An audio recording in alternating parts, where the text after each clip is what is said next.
దానియేలు ఉగ్రత దినమందు సింహముల బోనులో నుండి ఎందుకు రక్షించబడ్డాడో. ఏమండి, దానియేలు గారి జీవితంలో కూడా ఉగ్రత దినం ఒకటి వచ్చింది. ఏంటా ఉగ్రత దినం అంటే సింహపు బోనులో పడేటువంటి రోజు. ఆ సింహపు బోనులో పడ్డటువంటి రోజున దేవుడు దానియేలు అద్భుతంగా రక్షించాడు. ఆ ప్రమాదములో నుండి, ఆ ఉగ్రతలో నుండి, ఆ యొక్క మరణ పరిస్థితిలో నుండి అద్భుతముగా దేవుడు దానియేలును రక్షించాడు. ఎందుకు దానియేలు రక్షించాడనేదే ఈరోజు మన ధ్యానాంశం. ఒకవేళ ఈరోజు ఇక్కడ కూర్చున్న నీవు నేను కూడా ఒక్కొక్కరు ఒక దానియేలు వలె కనుక జీవించగలిగినట్లయితే ఉగ్రత దినమున మనమందరం కూడా రక్షించబడతాము, తప్పించబడతాము. దేవునికి స్తోత్రం కలుగుతుంది.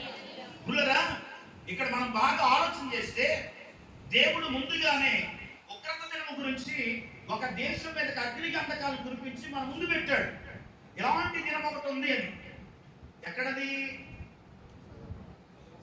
సొదొమ గొమొర్రా పట్టణాలు కదండి. ఎక్కడండి? సొదొమ గొమొర్రా పట్టణాలు. ఎటువంటి పట్టణాలు? అందమైనవి, సుందరమైనవి.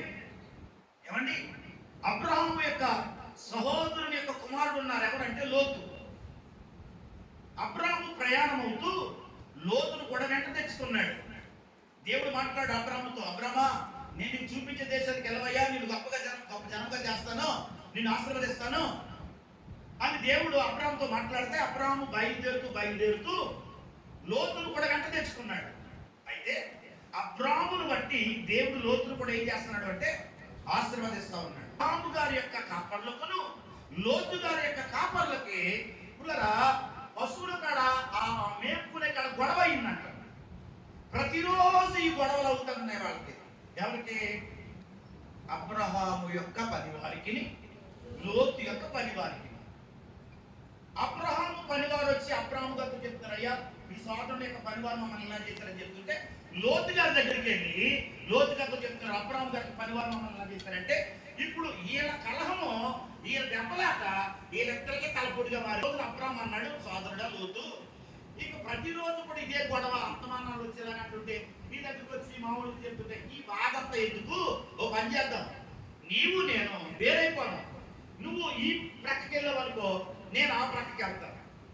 కాదు, నువ్వు ఈ ప్రక్కకి వెళ్ళేవనుకో, నేను ఆ ప్రక్కకి వెళ్తానని అబ్రహాము గారు లోతుతో చెప్పారు.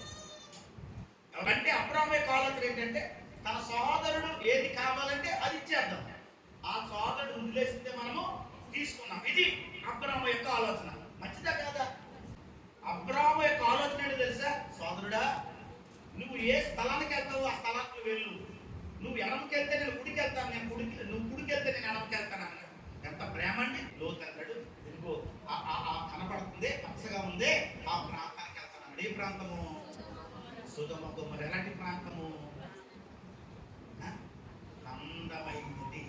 అంటే ఇప్పుడు మన యొక్క లోతు గారు ఏం చూసి మోసపోయాడు? అదనమాట. ఎందుకంటే సొదొమ గొమొర్రా పట్టణాలు చాలా సుందరమైనవి, అందమైనవి. కానీ పట్టణం మాత్రం మంచిదే. మనుషుల యొక్క స్వభావాలు కానీ మనుషులు కానీ మంచోడు కాదు. అటువంటి ప్రాంతాన్ని ఎన్నుకున్నాడు లోతు గారు. అబ్రహాము గారు వేరే ప్రాంతానికి వెళ్ళారు. అయితే ప్రియమైన వాళ్ళరా, సొదొమ గొమొర్రా పట్టణాలు మనుషులు మంచోళ్ళు కాదు కాబట్టి దేవుడు అనుకున్నాడు, ఈ పట్టణాన్ని నేను అగ్ని గంధములతో కాల్చేయాలనుకున్నాడు. ఎవరో గ్రంథంలోకి వెళ్దాం ఒకసారి. ఆదికాండ గ్రంథంలోకి వెళ్దాం, 18వ అధ్యాయం 20వ. పట్టణం మంచిదే కానీ మనుషుల యొక్క స్వభావాలు మంచిగా, జాగ్రత్తగా అన్నమాట. అందుకని దేవుడు కోపం వచ్చి అనుకున్నాడు, ఇక ఆ పట్టణాన్ని అగ్ని గంధకముతో కాల్చేయాలనుకున్నాడు, అంటే ఉగ్రత కురిపించాలనుకున్నాడు. అప్పుడు అబ్రహాము గారు వచ్చి అన్నారు, దేవా, సొదొమ గొమొర్రా పట్టణాన్ని కాల్చేస్తానంటున్నావు నాయన, అందులో ఒక 50 మంది నీతిమంతులు ఉంటే ఆ పట్టణాన్ని కాల్చేస్తావా నాయన? అంటే దుష్టులతో పాటు నీతిమంతులను కూడా కాల్చేస్తావు, నాశనం చేస్తావా?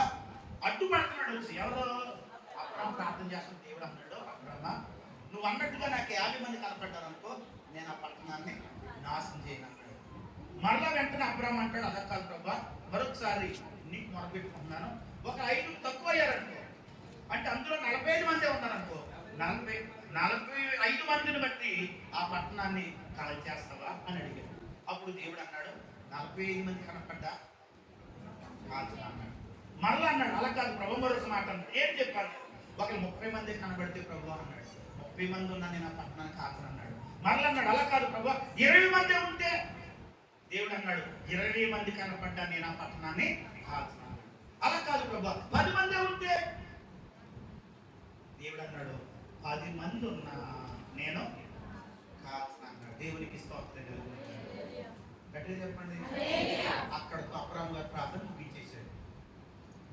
దేవుడు చూశాడు, ఒక్కడ మాత్రమే కనపడలేదు. ఆ ఒక్కడెవరో లోతు. ఆ ఒక్కడెవరండి? అంతమందిలో ఒక్కడ మాత్రమే. ఆ ఊర్లో ఎంతమంది ఉంటారు? నీతిమంతులు ఎంతమంది ఉన్నారు? అంటే నీతిమంతుడు లోతుని ఏం చేశాడు? దేవుడు రక్షించాడు.